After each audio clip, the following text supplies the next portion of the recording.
이런 유머가 있습니다. 어느 목사님이 아버지로부터 유산을 상속받아서 도시 근처에 2,000평의 땅을 구입했습니다. 거기에서 작은 교회를 건축하고 15년 동안 죽을 고생을 하며 목회를 했지만 성도가 30명밖에 모이지 않았습니다. 근데 어느 날 그 지역이 신도시가 되었고 큰 교회를 건축하여 3년 만에 2,000명이 모이는 교회로 그렇게 성장하게 된 것입니다. 어쩌다 순식간에 교회가 커지면서 유명한 인사가 되어 이곳 저곳에서 간증을 하고 다니는데 몸이 좀 이상해서 병원에 갔습니다. 그동안 너무 고생하며 목회하다 신장의 상해 기능을 전혀 못하게 되어서 신장 이식을 하지 않으면 생명이 위태하다는 그런 통보를 받았습니다. 목사님이 하루는 용기를 내서 동역자라는 제목으로 설교를 하셨습니다. 동역자와 동업자는 다릅니다. 동역자는 하나님의 사람들로 보다 높은 목적을 달성하기 위해 협력하여 일하는 사람들입니다. 동업자는 어떻게 하든 희생을 덜 지고 많은 것을 가지려고 하지만 동역자는 어떻게 하든 희생을 많이 지고 조건 없이 헌신하는 사람들입니다. 동역자는 고난에 관심을 가진 사람들이고 동업자는 이익과 자기 영광에 관심을 가진 사람들입니다. 동역자는 고난을 나누려고 하지만 동업자는 이익을 나누려고 합니다. 동역자는 끝까지 책임을 지고 함께 고난의 길을 걸어가지만 동업자는 이익이 사라지면 가차없이 떠나는 것입니다.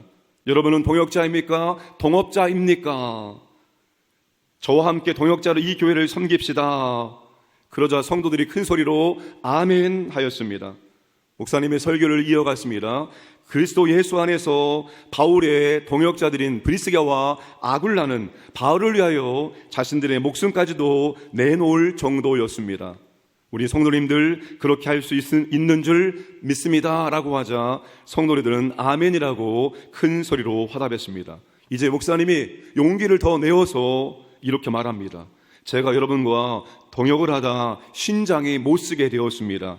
신장 이식을 하지 않으면 생명이 위태로워진다고 합니다.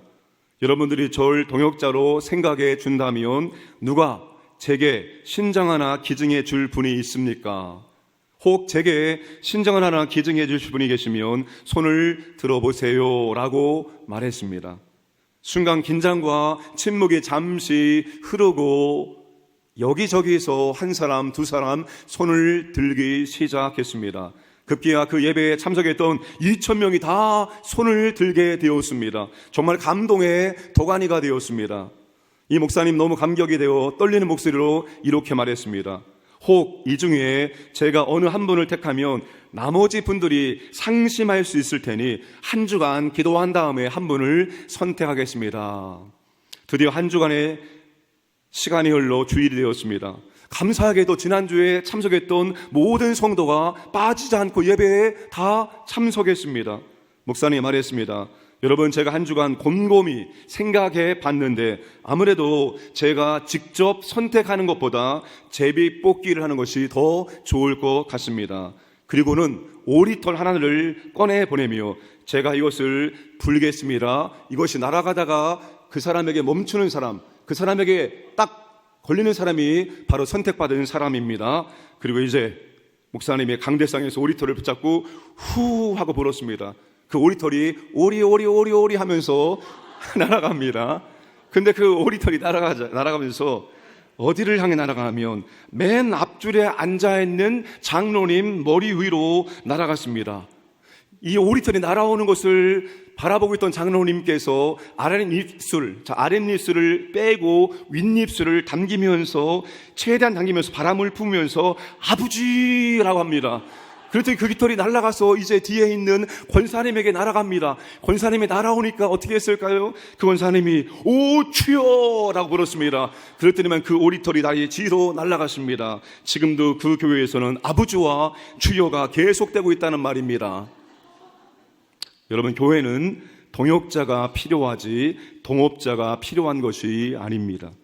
예수님을 영접하고 교회와 연합하여 한 몸이 되는 순간 우리 모두는 그리스도의 몸된 교회를 세우고 하나님의 나라를 확장하는 사역자이고 동역자입니다. 이것은 선택사항이 아니라 필수사항입니다. 그렇다면 우리가 어떤 사역자, 어떤 동역자가 되어야 할까요?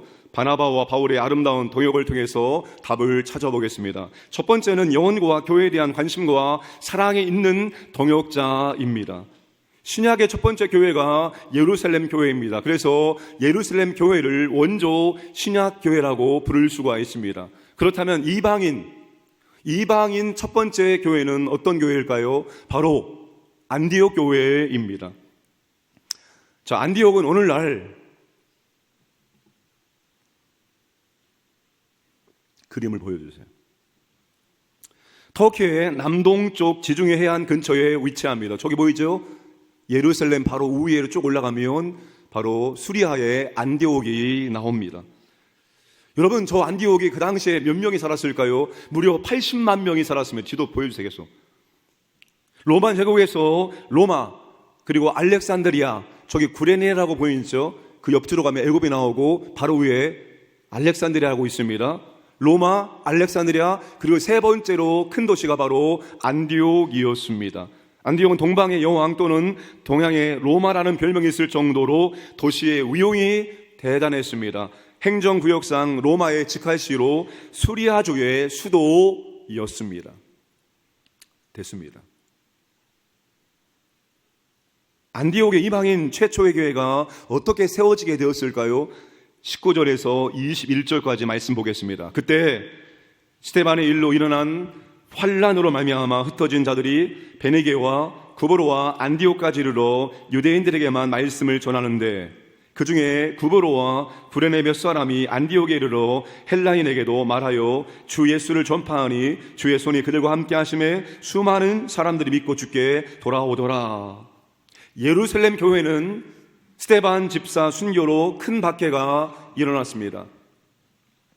선교의 중심지였던 예루살렘이 박해의 중심지가 되자 신자들은 베니게와, 이 베니게는 페니케아입니다.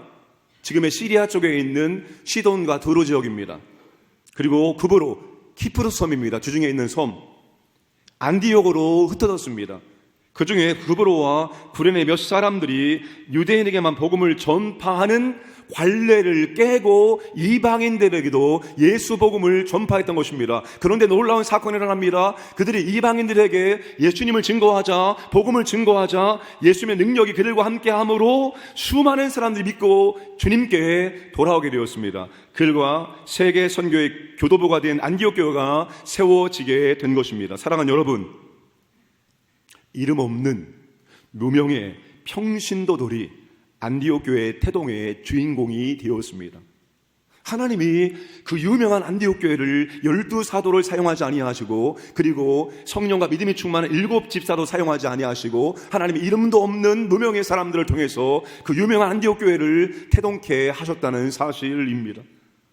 지금까지 제자들이 복음 전파를 주도했다면 이제는 은혜 받은 평신도들이 복음 전파를 주도하여 이방인 교회 안디옥 교회를 세우게 하신 것입니다. 은혜 받은 평신도, 무명의 평신도들이 자발적으로 복음을 전하고 교회를 세우는 것이 오늘 주님의 뜻입니다. 여러분, 목회자가 교회를 세웁니까? 교육자가 교회를 세웁니까? 교육자도 목회자도 교회를 세우는데 협력하는 것입니다. 진짜 교회를 세우는 것은 목회자가 세우는 것이 아닙니다. 진짜 교회를 세우는 것은 은혜 받은 무명의 평신도들이 교회를 세우는 거예요. 그게 주님의 뜻이에요. 사도행전이 진행되면서 주님의 뜻은 진짜 은혜 받은 평신도들이 이름도 없이 빛도 없이 그렇게 복음을 증거하며 주의 몸된 교회를 세우기를 원했습니다. 상징적인 거예요. 안디옥 교회가 없었다면 세계 선교는 이루어지지 않았을 겁니다. 그런데 그 유명한 안디옥 교회를 주님께서 평신도들이, 이름 없는 평신도들이 세우게 하신 겁니다. 여러분, 이것은 그 이후에 모든 교회들이 이렇게 은혜 받은 이름 없는 평신도들을 통해서 복음이 전파되어지고 교회가 세워지기 원하는 주님의 거룩하신 뜻입니다.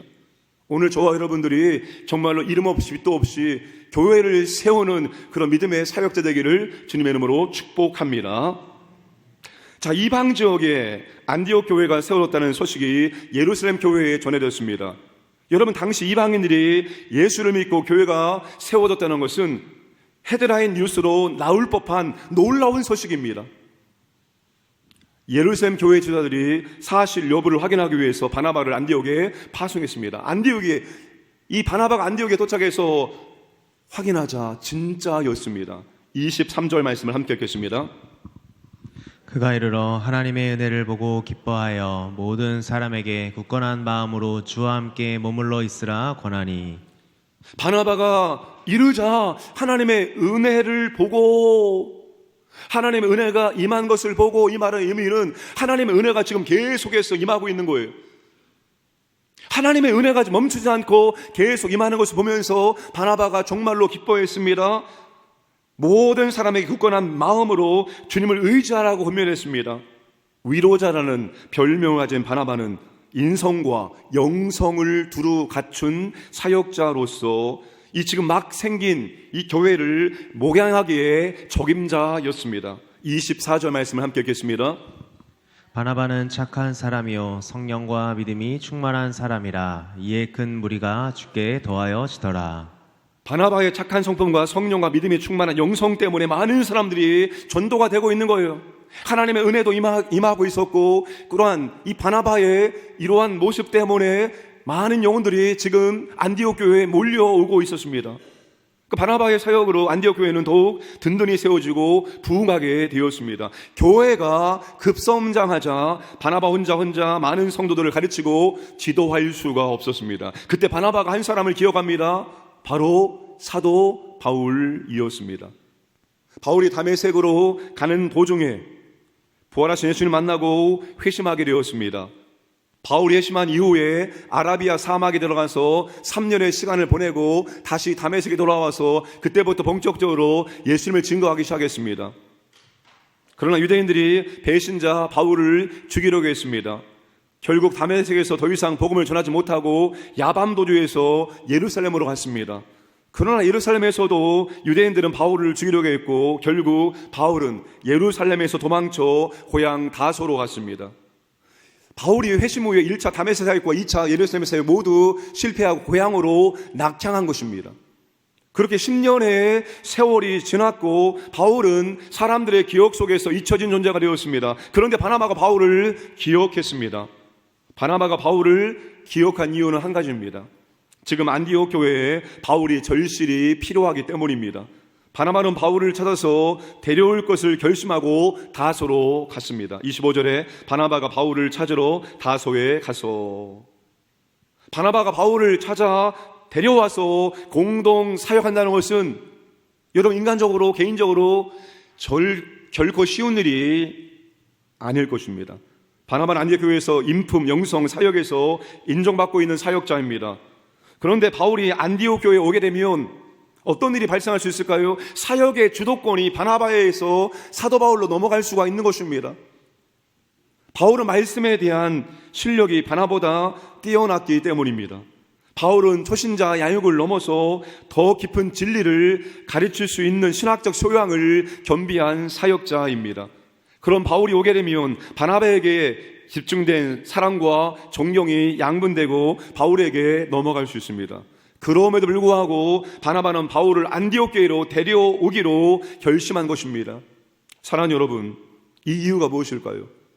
성도들이 많아졌기 때문에 바나바 혼자서 사역을 감당할 수 없었기 때문입니다. 표면적인 이유입니다. 근데 진짜 이유는 영혼과 교회에 대한 관심과 사랑 때문입니다. 바나바는 자신보다 한 영혼의 영적인 유익을 먼저 생각했습니다. 그들이 믿음이 질적으로 성장하여 견고해지기를 원했습니다. 막 생긴 교회가 건강하게 성장하여 믿음의 뿌리를 깊이 내려 흔들리지 않기를 원했습니다. 여러분, 안디옥 교회 성도들은 지금 막 예수를 믿은 사람들입니다. 여러분, 지금 막 예수를 믿은 사람들이 믿음의 뿌리가 견고해서 시험에 들지 않고 상처받지 않고 믿음의 사역들을 능력 있게 감당할 수 있습니까? 안디옥이 어떤 곳입니까? 여러 민족들로 혼합된 아주 자유분방한 도시였습니다. 끔찍할 정도로 타락한 도시였습니다. 이교 신자들 가운데 악한 풍조들과 성적 부도덕을 일으키는 여러 가지 이교적 제의가 있는 예배의 중심지였습니다. 언제든지 세상 유혹, 비난, 조롱에 걸려 넘어질 수 있는 상황입니다. 그들의 믿음이 견고해지지 않으면 언제든지 세상으로 돌아갈 수밖에 없는 상황입니다. 이런 교회와 성도들의 상황을, 영적인 상태를 바나바가 너무나 잘 알고 있었기 때문에 바나바는 자신의 인기, 유익, 관심, 사랑, 존경이 중요하지 않았습니다. 자신보다도 한 영혼의 영적인 유익과 이 교회가 건강하게 세워지는 것, 그것을 바나바는 원했습니다. 그래서 자기보다 말씀 실력이 뛰어난 성경 교사였던 사도 바울을 기억하고 바울을 동역자로 세우는 것을 꺼려하지 않았습니다. 사랑하는 성도 여러분, 교회는 이런 동역자가 필요합니다. 자신의 이익과 인기에 얽매이지 않고 한 영혼에게 관심과 사랑이 있고 교회가 말씀 위에 견고하게 세워지길 원하는 동역자가 필요한 것입니다. 여러분, 이런 마음을 가지고 우리가 함께 주님의 몸된 교회를 동역하며 섬길 수 있어야 됩니다. 혼자는 잘하지만 같이 하는 것을 어려워하시는 분이 계십니다. 그런데 우리는 주님의 몸된 교회와 하나님의 나라를 섬기는 사역자로, 동역자로 부름받았습니다. 혼자 잘하는 것보다 같이 잘하는 것이 더 중요합니다. 여러분, 제 이름이 상욱입니다. 제 이름의 뜻이 뭔지 아십니까? 서로상 빛나로.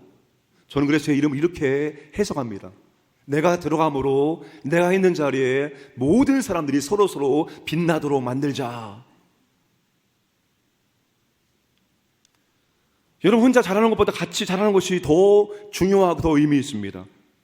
같이 잘하는 동역자가 되기 위해서는 바나바처럼 영혼과 교회를 생각하고 나보다 잘하는 사람을 그 자리에 세워주는 것입니다. 사역의 자리를 만들어주고 사역 감당할 수 있도록 도와주고 함께하는 것입니다. 여러분, 오늘까지 사역 박람회가 진행됩니다.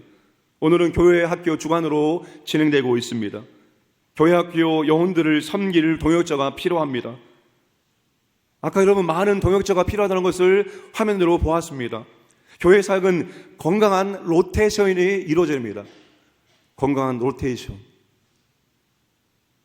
시간이 지나면 새로운 사람이 들어와서 사역 감당하고 또 다른 사람이 준비되고 또 다른 사람이 들어와서 사역을 감당하고 이렇게 건강한 로테이션이 이루어져야 합니다. 건강한 로테이션을 이루어지기 위해서는 자신이 사역자이며 동역자라는 것을 알고 필요한 사역을 감당하는 것입니다. 또한 바나바처럼 바울을 기억하고 찾아가서 데리고 와서 함께 동역하는 것입니다. 우리 교회 여러분, 이런 동역자들이 많아지기를 주님의 이름으로 축복합니다. 한 영혼을 생각하고 교회를 생각하는 그런 동역자 말입니다. 한 영혼의 믿음이 건강해지고 교회가 말씀 위에 굳건히 세워지고 교회가 정말로 건강해지는 것을 원해서 함께 사역에 동참하고 함께 협력할 수 있는 그런 아름다운 동역자들이 많이 세워지기를 주님의 이름으로 축복합니다. 두 번째, 말씀을 가르치고 배우고 배운 대로 사는 동역자입니다. 26절 함께 읽겠습니다. 만남에 안디옥에 데리고 와서 둘이 교회에 1년간 모여 있어 큰 무리를 가르쳤고 제자들이 안디옥에서 비로소 그리스도인이라 일컬음을 받게 되었더라. 바나바와 바울은 1년 동안 열정적으로 안디옥 교회 성도들을 가르치는 데 전념했습니다. 그들이 무엇을 가르쳤겠습니까? 하나님의 말씀을 가르친 것입니다. 여기에 여러분, 가르쳤다는 헬라어는 디닥사이입니다. 디닥사이. 이 동사의 의미가 이렇습니다. 가르치는 자가 성령의 충만을 받아 확신을 가지고 가르쳐서 가르침 받은 사람들이 다시 확신을 가지고 다른 사람들을 가르칠 때 사용되는 단어입니다. 동역자는 말씀을 잘 가르치는 사람입니다. 하나님 말씀이 잘 가르쳐주지 않는 곳에 확고한 믿음을 기대할 수 없기 때문입니다. 여러분, 하나님 말씀을 올바로 가르치지 않는 곳에 교회가 건강하게 세워질 수가 없습니다. 오늘날처럼 이단이 극성했을 때는 더더욱 바른 말씀을 가르치는 것이 중요합니다. 저도 말씀을 바르게 가르치기를 원하는 목회자 중에 하나입니다. 왜 그런가 하면 제가 처음 신앙을 시작했던 교회가 저한테 바른 신학 가운데 바른 말씀을 가르쳐주지 않아서 저는 무려 9년의 인생을 허비했습니다. 허비했다고 하면 그렇지만 9년의 인생을 방황했습니다. 그래서 저는 목회자가 되어지면 성도들에게 바른 말씀을 가르쳐 줘야 되겠다고 결심했습니다. 왜? 바른 말씀을 가르치지 않으면 인생을 허비하고 낭비하게 만들기 때문입니다. 성도들이 가치 있는 신앙생활을 하지 못하도록 허드렛 일 하다가 끝나게 만들기 때문입니다. 그래서 바른 말씀을 가르치기 위해서 제가 새가족부터 붙들고 바른 말씀을 처음부터 가르치고 있는 것입니다. 오늘 주보 광고처럼 12월에 부흥회 대신 요한계시록 세미나를 하고자 합니다. 아마 어른들 세대는 부흥회 세대입니다. 유명한 목사님을 초청해서 한 2박 3일 동안 말씀을 들음으로 말미암아서 은혜 받았던 시절입니다. 지금 젊은 세대는 유튜브 세대입니다. 유튜브를 통해서 필요한 신앙 교육과 지식을 습득하고 있는 비율이 점점 높아지고 있습니다. 유튜브를 통해서 말씀을 듣고 배우는 것 유익하지만 조심하시기 바랍니다. 굉장히 위험할 수 있습니다. 부흥회건 유튜브건 중요한 것은 바른 신학에 근거한 바른 말씀을 배우는 것입니다. 가장 어렵게 생각하는 성경이 요한계시록이고 이 사람들의 단골 메뉴가 또한 요한계시록입니다. 그럴 수밖에 없는 이유가 있습니다. 왜? 요한계시록을 대부분이 상징으로 보기 때문입니다. 그럼 여러분 얼마든지 만들어낼 수 있습니다. 얼마든지 하고 싶은 말을 할 수 있습니다. 그래서 우린 요한복음을 정말로 제대로 올바로 배울 수 있어야 됩니다. 제가 목요일 총신신대원 채플에 참석했습니다. 왜냐하면 은사였던 김상훈 교수님이 정년 은퇴 예배를 드렸기 때문입니다. 그분이 평생 23년 가르치면서 요한문헌을 전공했습니다. 요한복음, 요한 1, 2, 3서, 요한계시록. 그걸 제가 부탁드렸습니다. 교수님, 이제 23년을 은퇴하시는데 은퇴한 다음에 가장 첫 번째 저희 교회에 오셔서 요한계시록 세미나를 좀 해주시기 바랍니다라고 부탁을 드렸습니다. 흔쾌히 그렇게 해주시겠다고 말씀해 주셨습니다. 여러분, 그래서 올해 요한계시록 세미나로 한 해를 마무리하시길 바랍니다. 그리고 신년 새해에는 새겹줄 특별 새벽기도로 한 해를 시작하시기를 바랍니다. 씨 뿌리는 비유에서 믿음이 흔들리는 것은 뿌리가 깊지 않고 얕기 때문이라고 말합니다. 무슨 뿌리입니까?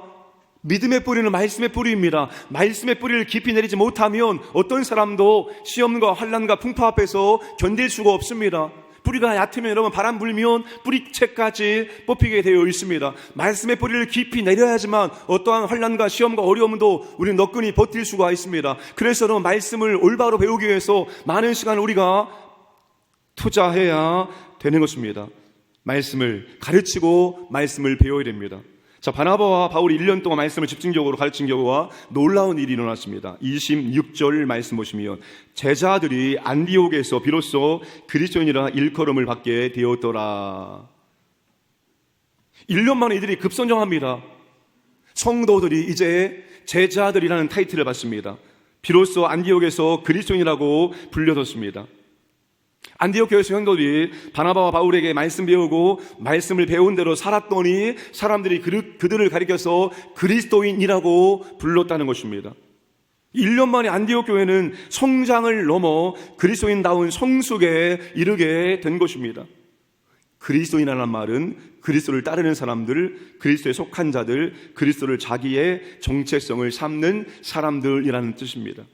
근데 여러분, 안디옥에 살고 있는 이방 사람들이 안디옥 교회 성도를 바라보면서 그리스도인이라 불렀다는 것은 칭찬의 말이 아니라 오히려 조롱의 말일 수 있습니다. 안디옥 교회 성도들이 분명한 정체성을 가지고 그리스도인답게 살았기 때문입니다. 그들이 말씀대로 사니까 믿지 않는 사람들과 구별된 삶을 살았기 때문입니다. 저 유별난 사람들, 그리스도를 믿는 사람들, 그래서 그리스도인이라고 불렀던 것입니다. 과거에 우리나라에서도 신앙생활을 열심히 하는 사람들을 가리켜서 예수쟁이라고 불렀습니다. 우리가 말씀대로 살아서 그리스도인 예수쟁이라고 불리는 것은 참 좋은 일입니다.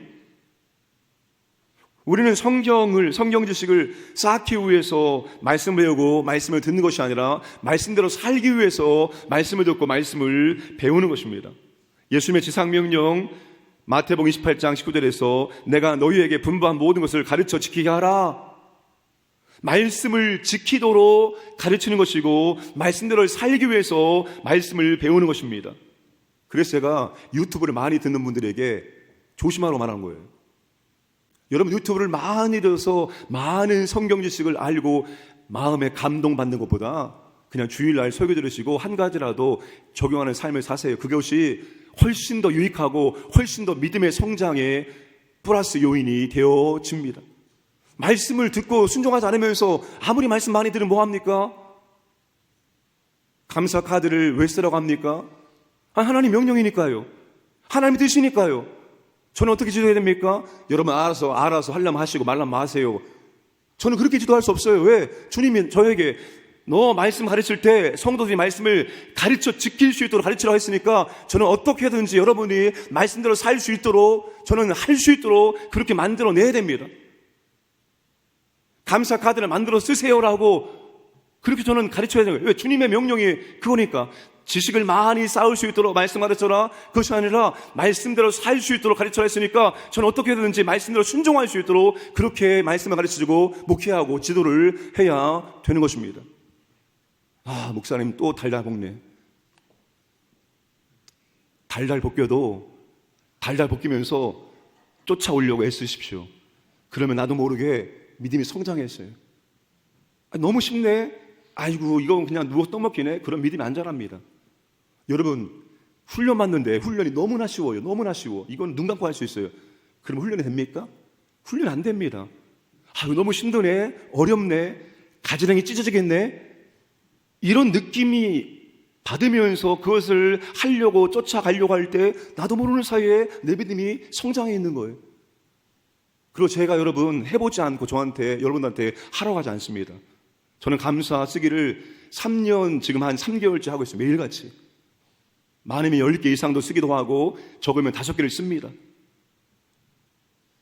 가르쳐 지키도록 지식을 쌓도록이 아니라 말씀대로 살도록 가르쳐라라고 주님께서 명령하셨기 때문에 저는 어떻게든지 그렇게 살 수 있도록 말씀을 가르치려고 노력을 할 것입니다. 여러분들은 말씀을 배우고 그렇게 한번 살아보려고 말씀을 배우시기를 바랍니다. 그렇게 말씀을 배우고 실천하는 동역자가 교회 가운데는 필요한 것입니다. 교회는 늘 부흥에 목말라합니다. 아마 우리 한국교회가 부흥이라는 말을 가장 많이 들었던 해는 2007년도입니다. 왜? 2007년도가 평양 대부흥운동 100주년이 되는 해였기 때문입니다. 여러분 2007년도에 세미나 부흥회 그리고 수련회 주제가 전부 부흥이었는데 그렇게 부흥을 많이 외쳤는데 2007년도 지난 다음에 한국교회가 부흥되었습니까? 그렇게 부흥을 많이 외쳤는데 한국교회는 부흥이 아니라 오히려 마이너스였습니다. 여러분 그렇게 부흥을 외친다고 부흥되는 게 아닙니다. 부흥은 하나님의 말씀을 얼마나 사모하느냐와 하나님의 말씀을 얼마나 순종하느냐에 달려 있습니다. 성경에서 말하는 부흥은 한결같이 하나님의 말씀을 가르치고 배우고 실천한 결과로 나타났습니다. 하나님의 말씀 배우니까 나의 죄악이 발견되어지고 그래서 회개하고 그리고 말씀대로 살려고 하니까 하나님께서 은혜를 주시고 능력을 함께 하시고 부흥이 일어나게 되는 것입니다. 안디옥 교회와 같은 부흥과 성장이 우리 광현교회도 일어나기를 주님의 이름으로 축복합니다. 어떻게 하면 될까요? 안디옥 교회처럼 하면 됩니다. 안디옥 교회처럼 말씀을 가르치고 안디옥 교회처럼 말씀을 배우고 안디옥 교회처럼 살면 우리 광현교회는 안디옥 교회처럼 부흥이 오게 될 것을 저는 확신합니다. 그 정도가 얼마나 되느냐? 한 50% 정도 안디옥 교회를 따라가느냐, 아니면 30% 따라가느냐, 아니면 10% 따라가느냐, 아니면 95% 따라가느냐, 그 정도의 차이가 있을 뿐이지 따라하면 오늘 해도 동일하게 하나님의 부흥과 역사하심은 나타나게 될 것입니다. 말씀을 정리하겠습니다. 안디옥 교회는 은혜 받은 무명의 평신도들이 복음을 전파해서 세워졌습니다. 세계 선교를 감당할 엄청난 교회가 이름 없는 무명의 평신도들에 의해서 세워졌다는 것은 우리 주님은 계속해서 이런 역사가 무명의 평신도를 통해서 나타나기를 원하신다는 것입니다. 영혼과 교회에 대한 깊은 관심과 사랑이 있었던 바나바가 있었습니다. 영혼과 교회의 성장을 위해서 순종하고 말씀을 열심히 가르쳤던 바울이 있었습니다. 말씀을 배우고 말씀대로 살았던 성도들이 있었습니다. 평신도들과 바나바와 사울, 영적인 지도자들이 아름다운 동역으로 안디옥 교회는 설립 1년 만에 성장하고 열매 맺는 교회가 되었습니다. 우리에게도 이런 은혜가 있기를 주님의 이름으로 축복합니다.